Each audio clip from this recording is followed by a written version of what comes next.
नमस्कार सभी को राम राम। एक बार फिर से मैं अंशु सिंह आप सभी का स्वागत करती हूँ गुरुकुल एजुकेशन के इस प्लेटफॉर्म पे। आज के इस मुख्य वीडियो में हम पढ़ने जा रहे हैं शोधार्थी की मूलभूत अर्हताओं को, यानी कि योग्यताओं को आज के इस वीडियो में हम जानने वाले हैं। तो शोधार्थी को शोध करते वक्त उसमें क्या क्या ऐसी खूबियाँ होनी चाहिए उसका हम आज के इस वीडियो में पढ़ेंगे। शोधार्थी का गुण कौन कौन सा है, वो बहुत सारे प्रश्न आते हैं एग्जाम में। जैसा कि आप क्वेश्चन में भी देख रहे होंगे 2024 में यह प्रश्न आया है और क्वेश्चन पूछा गया है शोधार्थी के मूलभूत अर्हताओं का उल्लेख कीजिए। तो आज के इस वीडियो में शोधार्थी की मूलभूत योग्यताओं को जानेंगे, अर्हताओं को जानेंगे। वीडियो में आगे बढ़े उससे पहले आप चैनल पर नए हैं तो जल्दी से चैनल को सब्सक्राइब जरूर कर लीजिए, जिससे कि वीडियो अपलोड करते ही आपके पास नोटिफिकेशन चला जाए। तो इसी के साथ वीडियो का श्री गणेश करते हैं। जब आप फाइनल सेमेस्टर में आप जाएंगे एमए के या फिर पीजी जिसे कहते हैं, उसमें आपको शोध करने के लिए दिया जाएगा, रिसर्च करने के लिए दिया जाता है। उस समय यह शोध का एक पाठ्यक्रम भी रहता है, उससे आपके सिलेबस रहेंगे। आपको उसमें पढ़ना है शोधार्थी के गुणों को, शोधार्थी के अर्हताओं को। तो उसमें सबसे पहला यही क्वेश्चन है कि उसके क्या क्या गुण होते हैं शोध करते वक्त, शोधार्थी में कौन से गुण होने चाहिए। तो शोधार्थी को शोध करते समय इन गुणों पर ज्यादा ध्यान देना चाहिए, इन गुणों को शोधार्थी में जरूर होना चाहिए। तो शोधार्थी को शोध करने से पहले ही नीचे दिए गए अर्हताओं पर गंभीरता से विचार कर लेना चाहिए, जो निम्न है। मैंने इस नोट्स में सारे पॉइंट दिए हुए हैं, तो गंभीरता के साथ आज के इस वीडियो को समझने का प्रयास करते हैं। सबसे पहला गुण होता है मनोवृत्ति। शोधार्थी की मनोवृत्ति शोध कार्य के अनुकूल होनी चाहिए, यानी कि जैसा शोधार्थी का शोध है उसी प्रकार उसके अनुकूल ही उसकी मनोवृत्ति होनी चाहिए।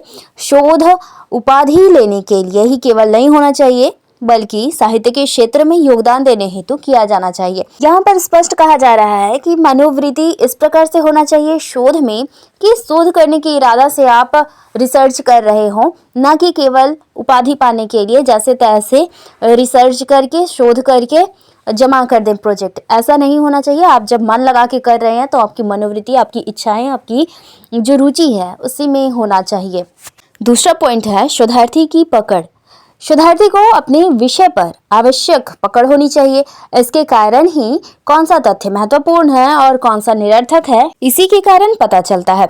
उदाहरण के लिए रामचरितमानस से आपने विषय लिया है शोध करने के लिए, और कोई व्यक्ति कहता है कि रामचरितमानस का भाषा जो है वह ब्रज है, तो आप अगर उस पर रामचरितमानस पर पकड़ रखते हैं तो आप जरूर कह सकते हैं कि रामचरितमानस की भाषा जो है वह अवधी है। इस तरह सही और गलत पकड़ के कारण ही पता चलती है, तो विषय पर आपकी जरूर पकड़ होनी चाहिए। तीसरा पॉइंट है साहित्यिक नकल से बचना चाहिए। शोधार्थी शोध करते समय बहुत सारे पुस्तकों को पढ़ता है, और ऐसा भी नहीं होना चाहिए शोधार्थी पूरा ही नकल करने लग जाए साहित्य की। वह बहुत सारे साहित्यों को पढ़कर उसकी मदद जरूर ले सकता है, पर उसकी नकल नहीं कर सकता। यह एक विशेष गुण है। चौथा गुण है पूर्वाग्रहों से मुक्त, यानी कि शोधार्थी को किसी भी प्रकार के पूर्वाग्रहों से मुक्त होकर ही कार्य करना चाहिए। किसी भी विषय में आपने कुछ सुन रखा है तो उस पर चलना नहीं चाहिए, बल्कि आपको उस विषय पर जरूर से जरूर शोध करना चाहिए। और पूर्वाग्रह आपने जो पहले सुना है और बहुत सारे लोगों से सुन रखा है उस पर बिल्कुल नहीं जाना चाहिए। जो बातें सामने आ रही हैं आप उसे ही माने। शोध में निरंतर शोधन की संभावना बनी रहती है, यानी कि बहुत सारे पुस्तकों से बहुत सारे विचार सामने आते हैं और बहुत सारे विचारों से हमारा मत इधर उधर होते रहता है। प्रत्येक कदम और स्तर पर शोधार्थी की पहली मान्यताएं बदल जाती हैं, यानी कि आप जैसे जैसे शोध में आगे बढ़ते रहेंगे पुरानी मान्यताएं आपको गलत लगती रहेंगी और आपकी मान्यताएं भी बदल सकती हैं।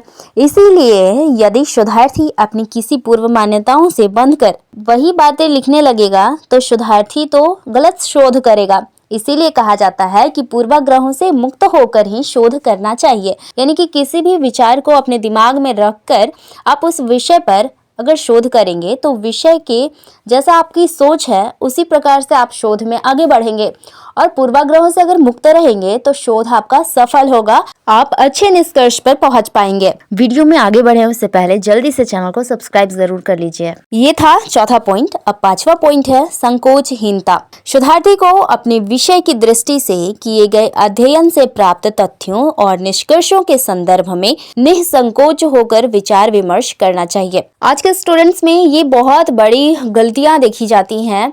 वे संकोच में कोई प्रश्न उनके मन में आता भी है तो वो पूछ नहीं पाते अपने टीचर्स से। ये बहुत गलत बात है। आपको अगर कोई प्रश्न आ रहा है तो आप ज़रूर प्रश्न करिए, क्योंकि आप प्रश्न नहीं करेंगे तो जीवन भर आप उसके विषय में नहीं जान पाएंगे। और टीचर्स का तो काम ही है आपको बताना, और कोई लोग हंसेंगे भी तो उससे कोई आपको फर्क नहीं पड़ना चाहिए, क्योंकि नहीं आता है इसीलिए आप वहाँ पढ़ रहे हैं। और वैसे प्रश्न का उत्तर अगर आपको आता तो आप भी टीचर होते।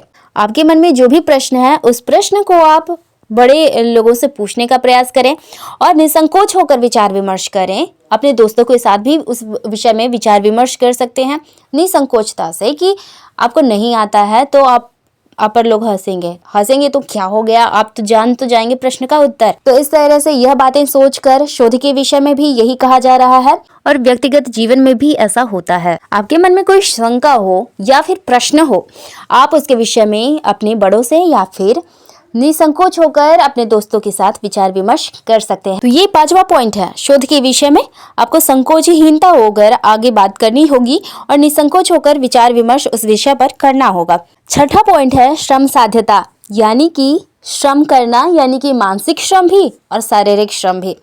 इसीलिए यहाँ पर कहा गया है कि उल्लेख में हम कह सकते हैं कि इसके अंतर्गत शोधार्थी को मानसिक एवं शारीरिक श्रम दोनों करने की आवश्यकता पड़ती है। शोध के समय निरंतर घंटों बैठकर हमें पढ़ना पड़ता है, शोधार्थी को शोध करना पड़ता है। शोधार्थी को शोध करते वक्त उनका मन रुचि उसी में होनी चाहिए, उसका मन उबना नहीं चाहिए। हम बहुत सारी किताबों को पढ़ते हैं तो ऐसा कभी कभी होता है कि बच्चों का मन उब जाता है, पढ़ते पढ़ते उनका मन नहीं लगता है पढ़ाई करने में।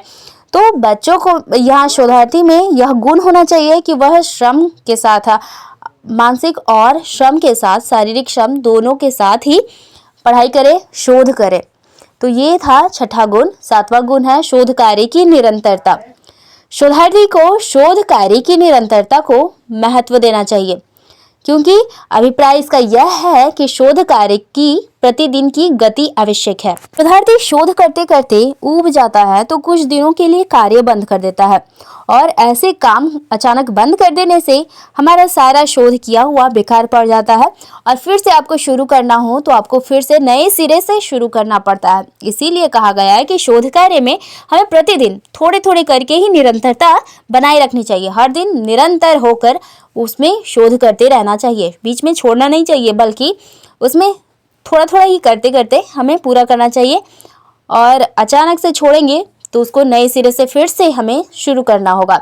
तो शोध कार्य की निरंतरता आवश्यक है। 8वां गुण है अवकाश रहित निर्देश प्राप्ति।